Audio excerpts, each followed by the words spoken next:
নমস্কার, আমি অপর্ণা চলে এলাম আপনাদের সামনে একটি নতুন ভিডিও নিয়ে। ভিডিওটির মূল পর্ব হলো একটি শুকনো ফল অর্থাৎ বাদাম। দেখুন, এগুলো দেখাচ্ছি আপনাদের। বড় পাত্রে কিছু গোটা ফল রাখা আছে, ছোট পাত্রে খোসা ছাড়িয়ে রাখা আছে আপনাদের দেখাবো বলে। সামনে কিছু খোসা পড়ে আছে। এই বাদামের নানা গুণাগুণ আছে, এখন আমি শোনাচ্ছি। বাদাম জলে ভিজিয়ে খেলে বাচ্চাদের ব্রেনের বিকাশ ঘটে, সুগার লেভেল কন্ট্রোল রাখতে সাহায্য করে, রোজ রাতে 7 থেকে 10টি বাদাম খেলে চুল ওঠা বন্ধ হয় আর চোখের দৃষ্টিশক্তি বাড়িয়ে তোলে। বাদাম মুখের উজ্জ্বলতা বাড়ায় আর ত্বকের কমনীয়তা বাড়িয়ে তোলে। বাদামে প্রচুর পরিমাণে কপার থাকে, তাই শরীরকে ফিট রাখতে সাহায্য করে।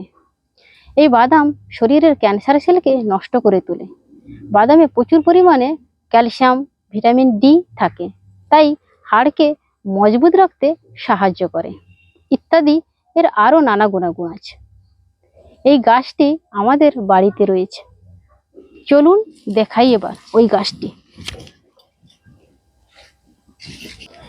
এখন আমি যাচ্ছি পুকুর পাড় দিয়ে। ওই গাছটি আমাদের পুকুর পাড়ে লাগানো আছে।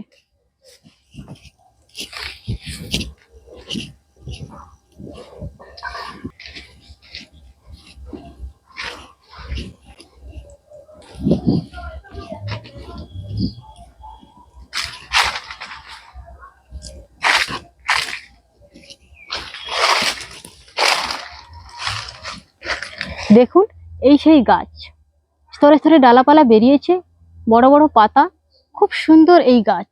সন্ধ্যা হলেই প্রচুর বাদুড় আসে এর ফল খেতে। বসন্তকালে এর পাতা ঝরে যায়, আবার নতুন পাতা গজায়। আজকের মতো এইখানে, আবার দেখা হবে নতুন কোনো এপিসোডে। ততক্ষণ সুস্থ থাকুন, ভালো থাকুন।